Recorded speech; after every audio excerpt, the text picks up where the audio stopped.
আসসালামু আলাইকুম। জ্যাকে লেদারবির পক্ষ থেকে সবাইকে স্বাগতম জানাচ্ছি। আশা করি সবাই ভালো আছেন এবং সুস্থ আছেন। আমরা আজকের এই পর্বে আলোচনা করব হালকা ওজনের জামা জুতো আমরা কেন পরবো এবং এর প্রয়োজনীয়তা পর্ব 2। আমরা আগে একটি পর্ব করেছিলাম, আপনারা ইচ্ছে করলে দেখতে পারেন। আপনারা আমার হয়তো এই ভিডিওর উপরে অথবা নিচে এটা লিঙ্ক পেয়ে যাবেন আশা করি। তো ওইটা দেখে নেবেন, যদি না দেখেন আশা করি অনেক কিছু মিস করবেন, তাই ওইটাও দেখে নেবেন আর এটাও দেখবেন আশা করি।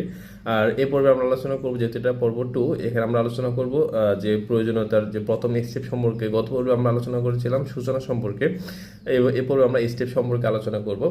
তো এক নম্বর স্টেপ হচ্ছে আরামদায়ক অনুভূতি।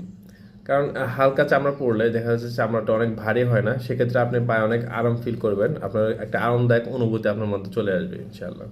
আর আপনি এটার সাহায্যে আপনি অনেকক্ষণ হাঁটতে পারবেন এবং দৌড়াতে পারবেন, সেক্ষেত্রে আপনার পায়ে ব্যথা অনুভব হবে না। আর এই জন্যই বলা হয়েছে আরামদায়ক অনুভূতি। আর আপনি যদি আরামদায়ক অনুভূতিটাকে বাড়াতে চান তা অবশ্যই আপনার তাহলে হালকা ওজনের যে চামড়া জুতোগুলো আছে এগুলো পরা উচিত।